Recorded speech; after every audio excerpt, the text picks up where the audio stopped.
San Vicente Fundación, una vida entera por la vida. Buenas tardes, bienvenidos a estas conferencias de A Nuestra Salud que llevan ya 11 años, un compromiso constante de San Vicente Fundación, en especial del Hospital Universitario, con nuestra comunidad, también con quienes nos ven por internet. También hay personas de otros países, incluso ya les había contado, que se aprovechan también del conocimiento que tienen nuestros especialistas en San Vicente Fundación, porque somos líderes científicos, ya que atendemos usualmente los casos más difíciles, los vemos en el Hospital Universitario. Hoy nos acompaña un especialista, él es neurólogo, él se llama Francisco García Jiménez, él es neurólogo de la Universidad de Antioquia y nos va a hablar, entre otras cosas, y por ejemplo cuando tengo un temblorcito, eso es Parkinson. Todo tiene que ser Parkinson, se le echa mucho la culpa a ese señor de muchas cosas. Entonces, doctor, le damos la bienvenida y usted nos contará. Muy buenas tardes. Muchas gracias por asistir hoy aquí en la tarde a esta charla de A Nuestra Salud. Vamos a hablar de trastornos del movimiento. Trastornos del movimiento nos referimos a una actividad motora anormal del organismo. No todas esas anormalidades son enfermedad y es muy importante que tengamos en consideración eso. Existen condiciones transitorias o por efecto de ciertas condiciones de salud o de medicamentos o de estrés emocional que pueden en un momento dado alterar nuestra capacidad de funcionar y tener un movimiento preciso y en un momento dado generarnos angustia e inquietud. Es muy importante que nos quede claro al final de esta conferencia que existen una cantidad de condiciones médicas que nos pueden llevar a dar manifestaciones como temblor y que no todo temblor es Parkinson. Es uno de los temores grandes y es una de las consultas más frecuentes a neurología, que porque le empezó un temblor y ya todo el mundo pensó que me arrancó el Parkinson. Entonces, vamos a prestar atención ahorita a unos videos que espero que sean bien ilustrativos y que nos van a ayudar a determinar si en realidad lo que estamos viendo es o no un temblor, un Parkinson u otra patología que se le parezca. Cuando estamos hablando de alteraciones en los movimientos, estamos hablando fundamentalmente de alteraciones en el funcionamiento de unas estructuras que se llaman los ganglios basales. Esos son unas partes del cerebro que nos permiten a nosotros coordinar el movimiento. Todas estas cosas que estamos haciendo nosotros, el levantarnos de la cama, ir al baño, caminar, fueron actos aprendidos en la evolución, en el tiempo. Todo esto es una memoria y es un aprendizaje que lo podemos perder. Y si lo perdemos, pues entonces vamos a perder ciertas habilidades. ¿Qué ventaja tienen esos ganglios cuando estamos trabajando y funcionando normalmente? Que como no los notamos, no los sentimos, no sabemos que están funcionando, no nos importa. Y gracias a ellos nosotros podemos hacer la gran mayoría de actividades motoras sin siquiera tener que pensar, el desplazarnos desde aquí hasta el baño, el realizar una actividad cotidiana. Son cosas que por lo usuales, por lo habituales, pensamos que no se pueden perder. Y cuando ya se nos empieza a alterar esa capacidad, nos vamos dando cuenta que lo importante que era esa función que yo jamás percibí y que solo en el momento en el que ya me empieza a fallar, digo, ay, porque yo no le presté atención.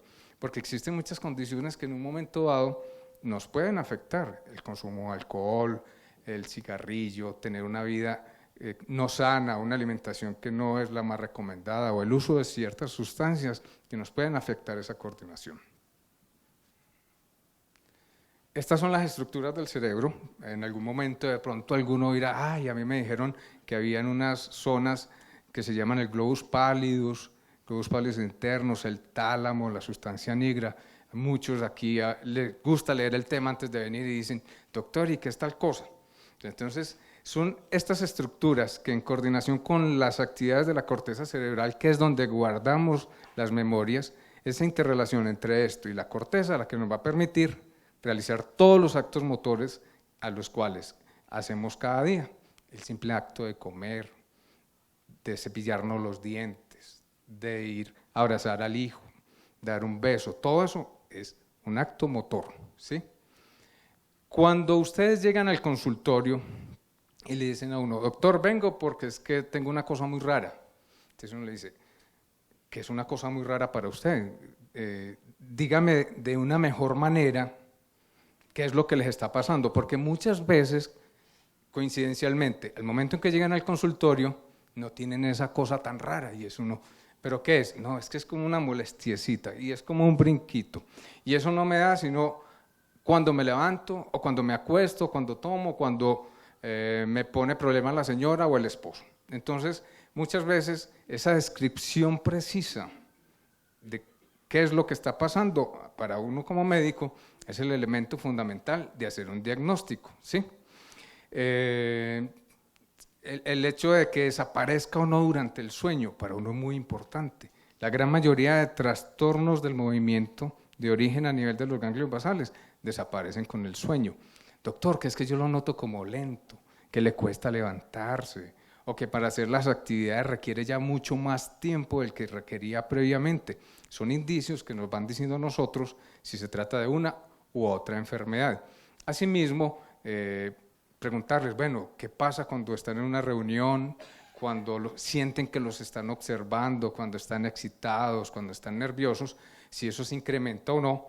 Y esas cositas que a nosotros nos sirven para el diagnóstico, les van a determinar en un momento dado, pues mejor condición y calidad de vida hacia ustedes. Y si definitivamente es algo que es imposible de descifrar, que ustedes no son capaces de describirnos, casi todo el mundo ya tiene celulares por ahí con camaritas, el nieto, el sobrino, le pedimos el favor que en uno de esos momentos, ojalá y no lo filmen, y llegar a la consulta con ese movimiento, con esa alteración filmadita, pues para nosotros es de grandísima, pero grandísima utilidad. ¿Qué cosas queremos nosotros saber en el momento de la evaluación de un trastorno del movimiento? El más frecuente de todos son los temblores, y mucho de esto de lo que vamos a hablar está muy dirigido hacia temblor, pero van a ver que hay otros movimientos que también son anormales, que tienen importancia y que ustedes están en capacidad de reconocerlo.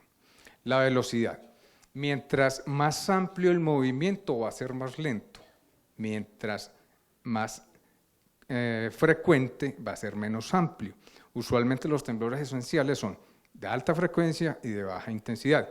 Los temblores de origen a nivel cerebeloso son de mucha amplitud y de muy baja frecuencia, ¿sí? El rítmico.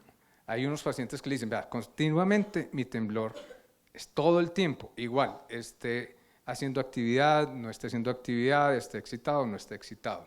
Hay algunos que le dicen a uno, no, doctor, eso no me da, sino cuando yo voy a hacer alguna actividad, voy a comer, voy a tomarme un líquido, o cuando siento que la gente me está mirando. ¿Qué pasa? Que yo lo hago más consciente y al hacerlo más consciente, pues lo veo más evidente. La duración, si eso me dura todo el día, si me dura solo un ratico, si se empeora con alguna actividad física. ¿Dónde está localizado? Es distinto si se me afecta solo un dedo o toda una extremidad, todo un lado del cuerpo. Esos son elementos que nos van diciendo a uno qué tanta extensión puede tener el compromiso a nivel del sistema nervioso central. Si esto es variable, si es repetitivo, si siempre se manifiesta de la misma manera, si es algo que le permite realizar sus actividades cotidianas o las limita severamente. Y los factores que nos pueden empeorar o que lo pueden mejorar en un momento dado, ¿sí? Todos esos elementos nos van a permitir decidir de una manera más segura si se trata o no de un temblor, si se trata de una distonía, si se trata de una enfermedad de Parkinson o de un trastorno transitorio. Entonces, arranquemos con los temblores. Son movimientos involuntarios, rítmicos, oscilatorios, secundarios a contracción alternante de músculos opuestos. Yo voy a hacer una actividad. Yo tengo un grupo de músculos que van a decir, la mano va hacia allá. Pero hay otro grupo de músculos que le dicen, no señor, usted no va para allá, usted viene para acá. Entonces el uno lleva para allá, el otro lleva para acá y empieza la mano. Es decir, yo no sé para dónde voy y empiezo. Si yo tengo la voluntad de hacer un desplazamiento hacia esa parte, pues va a predominar ese grupo muscular que va hacia allá. Pero el otro también le va a jalar y me va a impedir que haya un movimiento coordinado, preciso y oportuno. Y ahí es donde vengo yo con mis problemas. ¿Por qué? Porque yo me voy a lavar los dientes y se me va más arriba, voy a tomar la sopita y se me riega, voy a tomar un café y me chorreo, ¿sí? O los que asumen posiciones anómalas, que se les exacerba y se de pronto toman un punto en el cual no permiten realizar ningún otro tipo de actividad, o a raíz de ese movimiento se me genera dolor y me va a limitar, no ya solo por la posición del movimiento, sino porque me duele.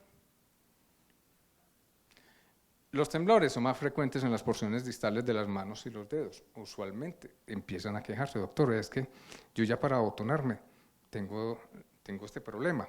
O cuando empiezo a tomarme alguna cosa que requiere que llegue con cierta precisión hacia mi boca, empiezo a chorrear.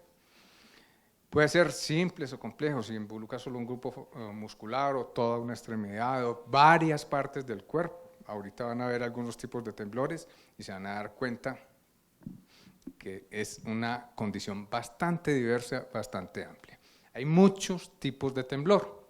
Entonces, hay un temblor que es normal, que no implica enfermedad, que todos en algún momento de nuestra condición vital lo hemos sufrido. Temblor fisiológico. Yo sostengo un peso durante un tiempo, hago un esfuerzo más allá de lo usual y después de que lo libero, se me queda la mano como temblando. Por allá vienen dos tipos muy feitos, el uno como con gafas oscuras, se mandó la mano como por aquí y empiezo yo a temblar y dice, ay, ay, ay. ¿Sí? Entonces, ese temblor ya se me va a quedar a mí y a partir de eso me va a desencadenar un Parkinson. No, se van a dar cuenta que a medida que pasa ese factor que me está estresando, se me va a pasar el temblor. Igualmente, los que nos paramos en estos sitios aquí a hablar, aquí ustedes de pronto algunos notarán, otros no, que estoy temblando en los pies o que cuando hago así con la mano, si ve cómo se le mueve el cursor cuando está señalando, es que siempre le da miedito, mire lo que sí es. Y así ocurre, indudablemente, pararse en todo este tipo de cosas genera estrés.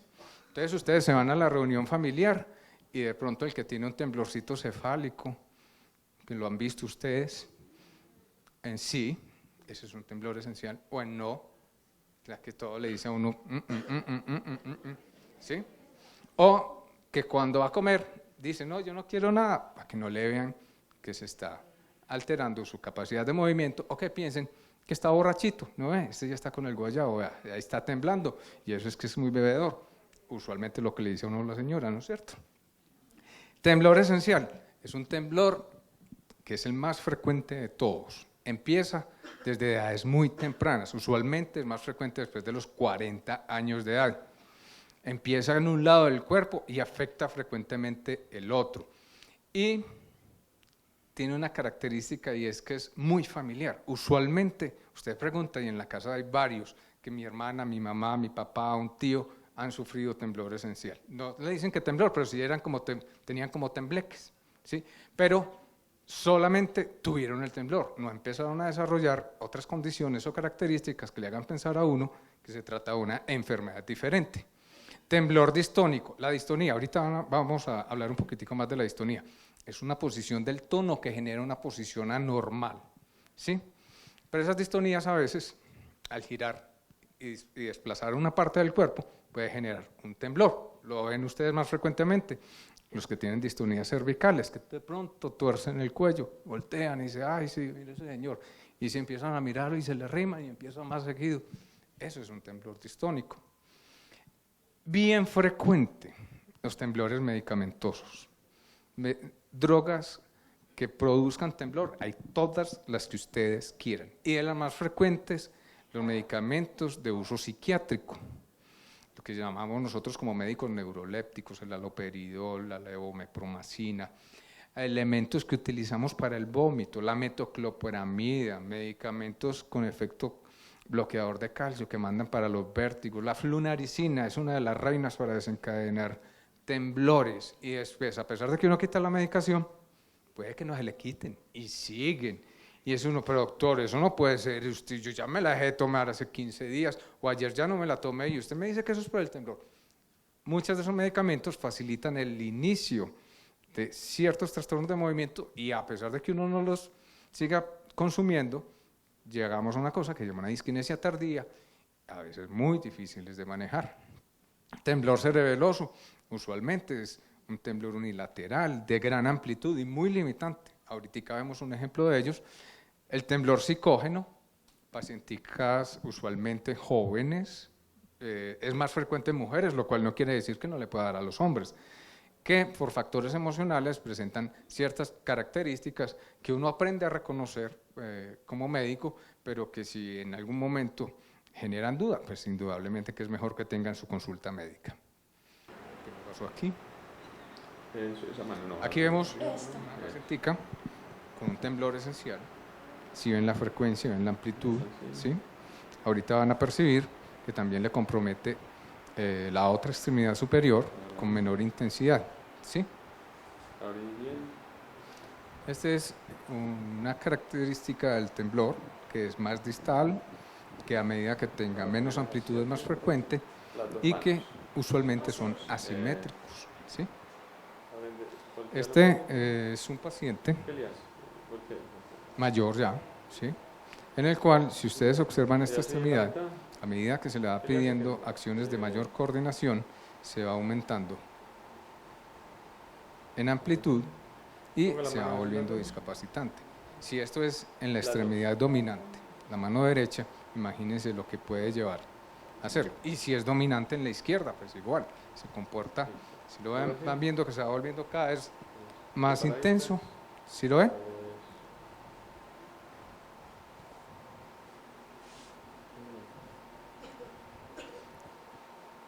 ¿Qué importancia tiene en la evaluación de los temblores? La intensidad y la amplitud. Mientras más intenso, pues yo estoy más discapacitado. Y así sea solo en una extremidad, en un momento dado, me puede afectar notoriamente mi calidad de vida. Otro trastorno de movimiento bien frecuente son los tics. Algunos los hemos visto. El muchacho que está en la calle de pronto le da por hacer un ruido o un movimiento anormal. De pronto empieza a mover la boca, ¿sí? Cuando son tics motores, que son solamente el movimiento, si es solo el movimiento se habla de tic motor. Si es solamente verbal, que empiezan a gestalizar, a hablar, a decir, a veces a insultar y a decir cosas groseras, y si lleva más de un año y tiene además el tic motor y el tic verbal, pues hablamos del síndrome de Gilles de la Tourette, ¿sí? Este tipo de trastornos son mucho más frecuentes en pacientes jóvenes y a veces se pueden desencadenar por algunos medicamentos. En personas adultas, el uso de lo que nosotros llamamos neurolépticos a veces induce movimientos a nivel de cara, que lo llamamos el síndrome de Rabbit o el conejo, que hacen como un conejo, exactamente igual, moviendo los labios. Ustedes algunas veces lo han percibido. Ese es muy de trastornos medicamentosos. Existen trastornos de movimiento que muchas veces nos pasan imperceptibles por lo pequeñitos, que solamente la persona que de pronto la tiene dice, yo tengo una cosa aquí rara, y le dicen, ama, mira, yo no te veo nada, y a donde el otro no, y de pronto alguien lo ve y dice, sí, mira ese ojo como lo tenés, ¿no es cierto? Entonces, muchos llegan asustados a la consulta porque de pronto tienen un trastorno de movimiento y dijo, no, ya me está empezando ese temblor aquí. Y si algunos lo ven aquí, ¿sí lo ven ahí? ¿Sí lo ven ahí como un brinquito? ¿Sí lo ven? Con fuerza. ¿Sí? Con fuerza. Entonces, como es un grupito muscular pequeñito, no está causando desplazamiento articular, no me está cerrando el ojo, de pronto para mí no tiene mucha importancia. Usualmente eso es una condición benigna que se puede desencadenar bajo condiciones de estrés, de cansancio, de fatiga, consumo de bebidas oscuras, transitoria, y pasa solito. Algunos son tan obsesivos que dicen, doctor, yo no me aguanto eso, y a veces llegan incluso hasta donde el especialista y les aplican toxina botulínica, se les quita, y vuelve y les aparece después de un cierto tiempo, ¿sí? Ese tipo de trastornos, si no están asociados a ninguna otra cosa neurológica, son condiciones benignas. Ahora vamos a pasar a un grupo de trastornos de movimiento donde están involucrados más músculos y que nos van a generar de pronto una mayor discapacidad. De las distonías son movimientos involuntarios, lentos, a menudo de tipo rotatorio, cuando les hablaba ahorita del que voltea la cabeza, contrarresistencia. Entonces yo tengo un músculo que va para allá y el otro que me tira para acá. Y de pronto empiezo, y ustedes han visto en la calle, gente con la espalda torcida, el cuello hacia un lado. Ese músculo se va volviendo grueso, intenso, por tanta actividad muscular sostenida. Entonces es como si fuera el gimnasio, pero solamente ese pedacito, ¿sí? Eso a largo término sí nos afecta varias partes del cuerpo, o incluso si es uno solo, una distonía cervical, eso me puede llevar a alteraciones funcionales y dolor, que es discapacitante y altera nuestra calidad de vida, ¿sí? Las distonías nosotros las clasificamos de acuerdo a qué tantos segmentos corporales están comprometidos y a la etiología. Las primarias, usualmente nos referimos a aquellas condiciones que no sabemos exactamente qué fue o tienen una característica familiar bastante clara. Las secundarias, cuando achacamos la culpa a alguna condición, ya sea médica o a un medicamento que nos induce la presencia de ese tipo de trastornos. Esos medicamentos que les decía ahorita que inducían temblores, en los pacientes jóvenes, muy jóvenes, el uso de la metoclopramida o Placil, el haloperidol, puede inducir fácilmente distonías, y en los servicios de ortopedia, donde a veces se coloca como parte de manejo del dolor, es usual que cuando empiezan con esto, las enfermeras jefes empiezan a llamarlo uno asustadísimas, que porque el paciente de pronto empezó a torcerse, o a voltear la boca, o a hablar enredado, o a quejarse de dolor intenso, y después de que se les pasa 2 o 3 veces, hacen quitar ese medicamento como parte del manejo porque se asustan muchísimo. Focales, entonces una parte del cuerpo, segmentarias, toda una extremidad, y multisegmentarias cuando afectan varias partes, y hablamos de distonías generalizadas cuando afectan más de toda una mitad de mi cuerpo, ¿sí? Aquí vamos a ver uno de los trastornos más frecuentes, pero muchas veces pasa desapercibido, lo que llama el espasmo del escribano. Sí, intenta escribir, el músculo toma una posición anómala y le impide continuar la escritura, ¿sí? Existen otros trastornos de movimiento que desencadenan distonía. Este es un digitador, y al realizar la actividad, este dedo de pronto le queda pegado hacia arriba. Son distonías oficio dependiente, ¿sí? Es una bobadita, eso no es nada, pero si ese es el trabajo de él, lo está afectando notoriamente, ¿sí? Y viene la grande de todas las enfermedades, y que todo el mundo quiere que le digan, esa no es la mía, ¿no es cierto? Entonces el Parkinson. Hace 2 días ustedes vieron por los medios de comunicación que celebraron el Día del Parkinson, ¿no oyeron por ahí? Todo el mundo hablando de la enfermedad de Parkinson. Entonces, la enfermedad de Parkinson fue en honor a este señor, James Parkinson, en 1817 hizo la descripción de esta enfermedad. ¿Cuáles son las características fundamentales? Hay una que no nos puede faltar, que se llama bradiquinesia. ¿Qué es eso? Bradi, lento, kinesia, movimiento. Los movimientos lentos. ¿Cómo lo hablamos nosotros fácilmente? Les decimos, vea, hágame este movimiento, bien amplio, y ahora hágalo rápidamente. Y uno lo empieza a ver y se les va quedando cada vez más estrechito, más chiquitico, ¿sí? El temblor de reposo. Es un temblor en el cual el paciente, estando en la posición tranquila, empieza como a mover la manito, como que estuviera contando monedas o contando píldoras, ¿sí? La rigidez, ¿usted lo nota? Y son como pegados. Van a hacer cualquier movimiento y se les va haciendo más difícil, todo es más lento. El cuerpo tiende a irse hacia adelante. Hay pérdida de los reflejos posturales. ¿Qué es eso? Que uno va caminando tranquilamente y de pronto se tropezó y hace así. Pero estos muchachos se pegan y al piso. Entonces pierden la capacidad de reaccionar ante cosas que son momentáneas, ¿sí? Y algunos de ellos presentan fenómenos que nosotros llamamos de congelamiento. De pronto, bajo situaciones de estrés, se pegó. ¿Y en qué momento se le puede pasar a uno? Está cruzando el semáforo, pasó de verde a amarillo y viene todo el mundo que se le vino encima y de pronto el señor o la señora se pegó. Y es muy discapacitante, y si uno no lo logra coger, a veces se van al piso y se fracturan y tienen lesiones secundarias que pudieran haber sido evitadas si yo sé que este señor tiene una alteración que va a militar, y de pronto estemos más pendientes de él. Cuando hablamos de Parkinson, entonces uno dice, hay varios tipos. Idiopático, el clásico, la enfermedad de Parkinson, ¿sí? Sintomático, secundario, todas esas drogas que les mencionaba ahora, que de pronto me van a desarrollar temblor, rigidez, bradiquinesia, y muchas veces es muy difícil diferenciar si eso es farmacológico o era que iba a desarrollar la enfermedad de Parkinson, o que hay una combinación de elementos que me llevan a que esta enfermedad se desarrolle. Unas condiciones parkinsonianas típicas, pero que además tienen Otras cositas que le dicen, no, este no es un Parkinson típico, se llaman los Parkinson Plus, que son Parkinson mucho más severos, con una evolución mucho más rápida y más discapacitante, con una muy pobre respuesta al tratamiento. Y hay enfermedades neurodegenerativas muy raras, la gran mayoría de ellas, que pueden cursar con síntomas parkinsonianos y que a veces se pueden confundir con ellas. La enfermedad de Huntington, la enfermedad de Wilson, ciertas enfermedades por depósitos o intoxicaciones crónicas que a veces nos pueden llevar a manifestaciones similares. Cuando hablamos de enfermedad de Parkinson decimos que hay unos fenómenos positivos, que es el temblor, que vimos que era de reposo fundamentalmente, la rigidez, que se da por los fenómenos de contracción tanto de los músculos agonistas como los antagonistas, y la tendencia a presentar ciertas posturas en flexión. Fenómenos negativos, la bradiquinesia, que ya vimos que es la lentitud del movimiento, la pérdida de los reflejos posturales y el fenómeno de congelamiento.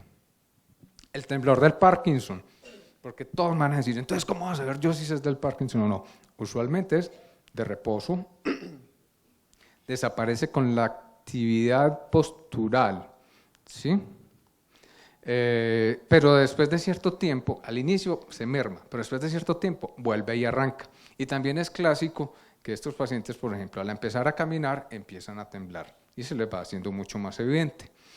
Ese temblor no solo afecta a las manos, puede estar en el mentón, los labios, la lengua.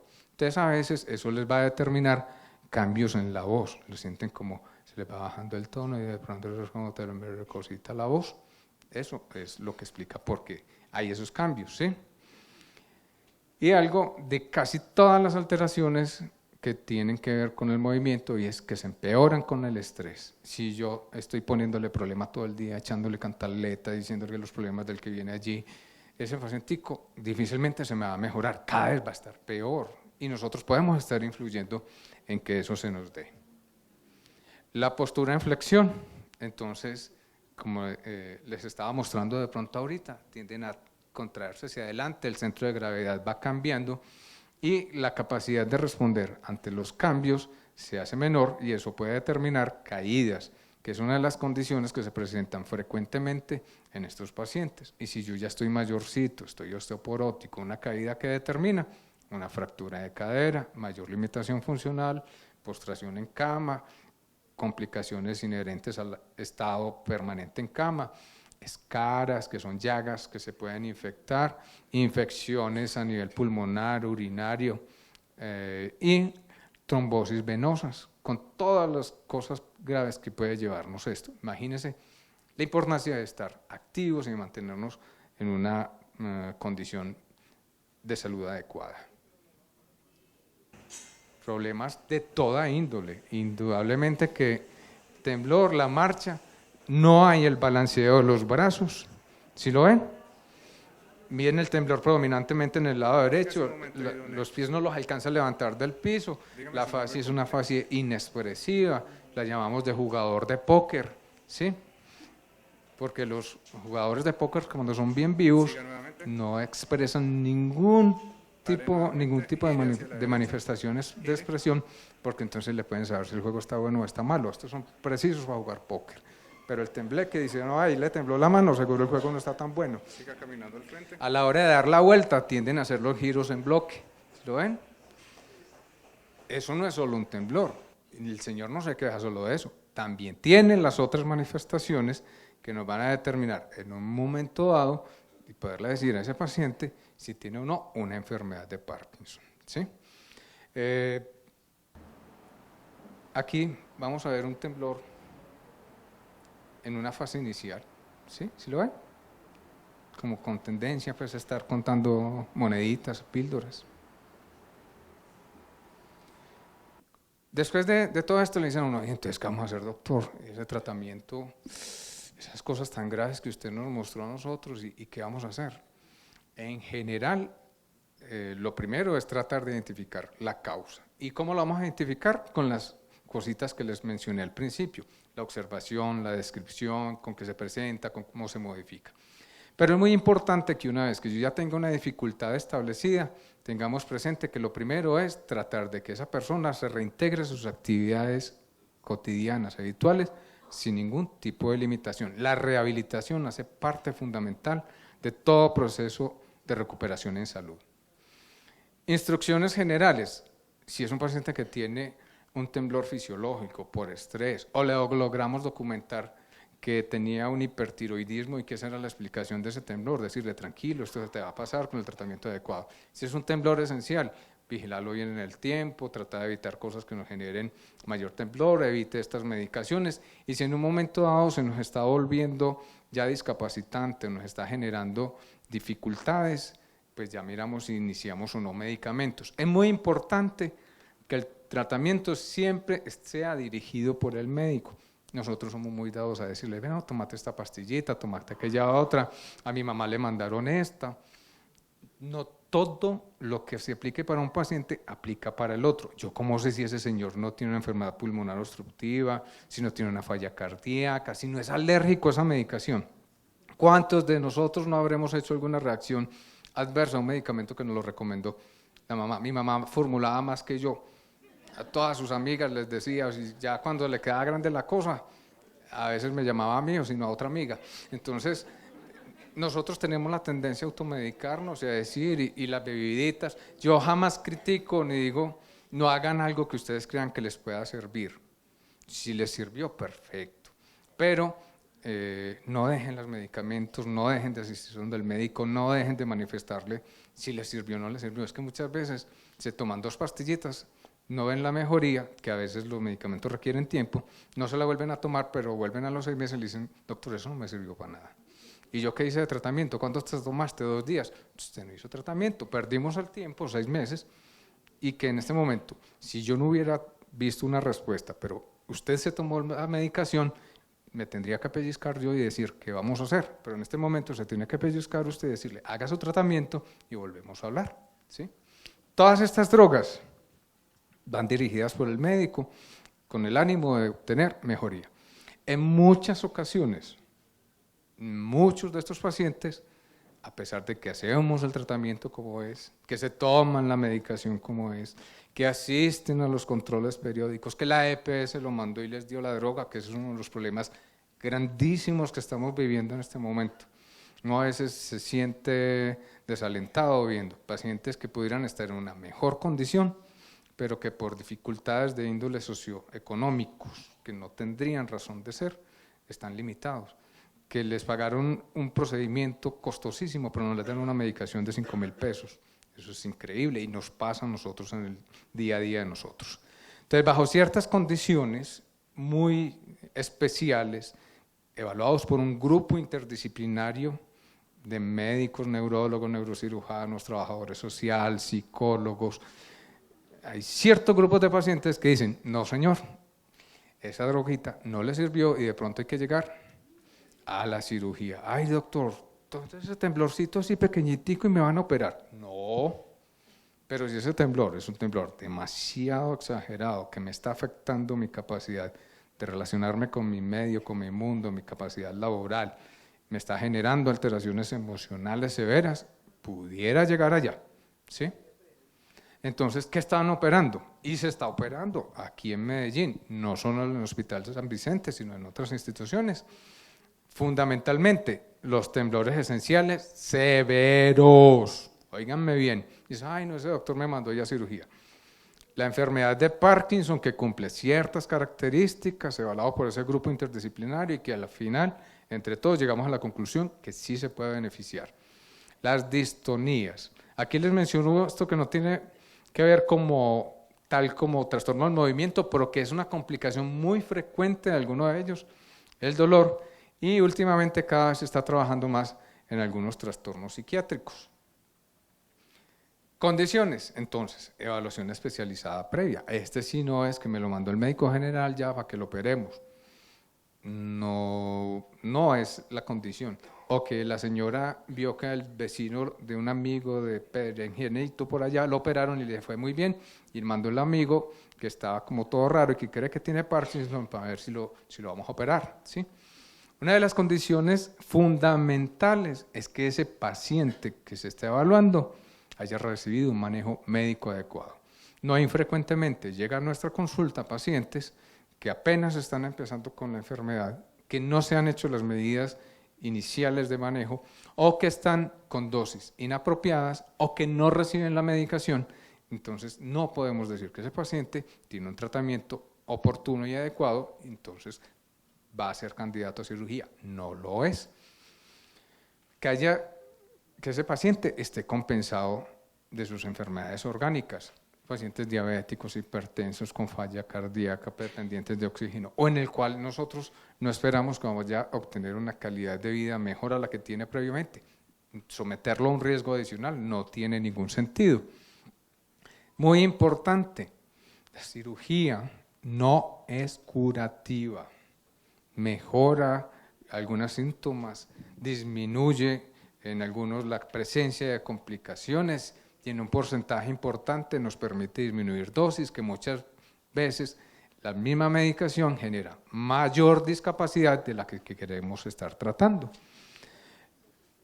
Y muy importante, no todo el mundo mejora igual. A usted le dicen el 80, el 50, el 60. Cada paciente es un evento independiente y no sabemos si es, a pesar de que quede en el mismo sitio la cirugía, que se hagan los mismos procedimientos, que se coloquen los mismos parámetros, van a mejorar de la misma manera. ¿Qué hacen en la cirugía? Entonces, colocan un electrodo dentro del cerebro, dependiendo del tipo de trastorno del movimiento. Se trata de dejar en esa área donde esperamos que haya mejor respuesta. Se saca hacia el cráneo, aquí se empata con otro lambrito que se pasa por debajo de la piel y se conecta a una pila que está abajo de la piel, ¿sí? ¡Ay, qué cosa tan horrible eso! Y eso que no han visto la cirugía. Esta es la más fácil y esta es la que menos sangre tiene y es la que menos duele. Cuando ven la cirugía dicen, no, yo no me voy a dejar hacer eso ni por... ¿Sí? Esto es, a grosso modo, lo que se hace pues, para la gran mayoría de condiciones que sufren de trastornos de movimiento. Este es el globus pálidos internos, distonía y enfermedad de Parkinson.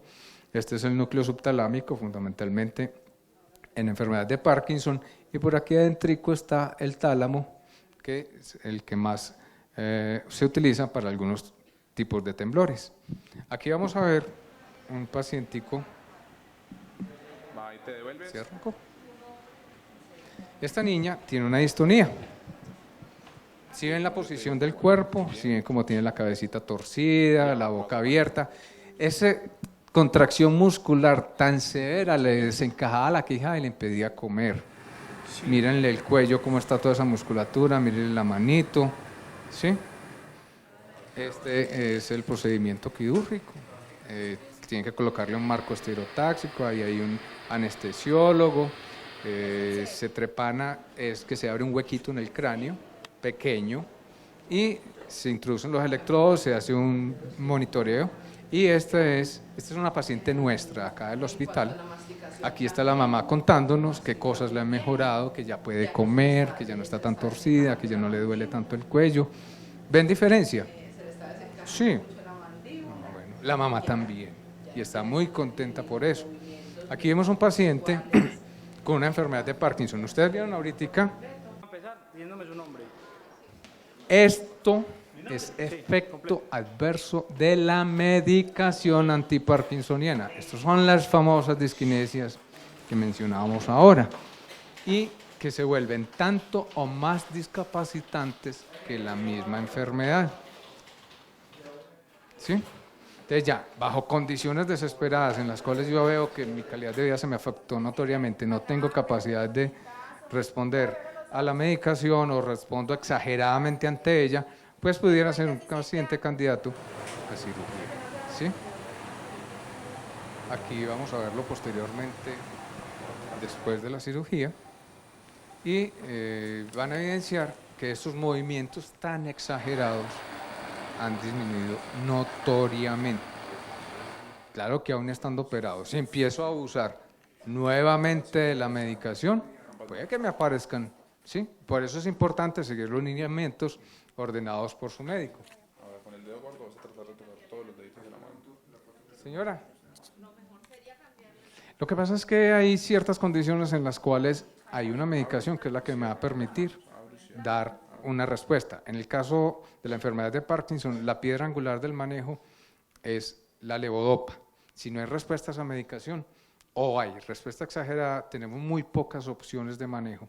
O sea, cuando no tenemos más, idealmente que yo dijera, existe otra medicación que no me da esto, indudablemente que no se lleva a cirugía.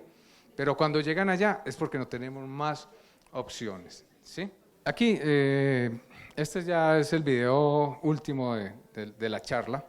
Lo que queríamos era hacerlos caer en cuenta que existen múltiples trastornos de movimiento, que dependiendo del grado de compromiso, pues nos va a dar una manifestación u otra, que la peor enfermedad que existe es la que uno tiene, la de los demás siempre es la más llevadera, que no todo temblor es Parkinson, que si tenemos alguna condición médica en la coordinación de nuestros movimientos y me está afectando, pues ameritaría una consulta inicialmente con el médico general y ya determinará si amerita que vaya donde el neurólogo.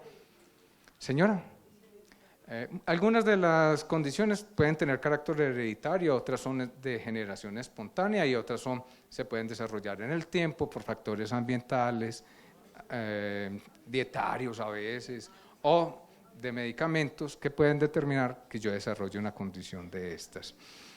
Muchas gracias por venir hoy acá, esperamos que hayan visto y que hayan sacado algo productivo de esto. Le agradecemos muchísimo al doctor Francisco, al Centro Comercial San Diego por abrirnos este espacio siempre. Los esperamos en otros eventos y también a que nos sigan visitando en el canal de YouTube San Vicente Fundación.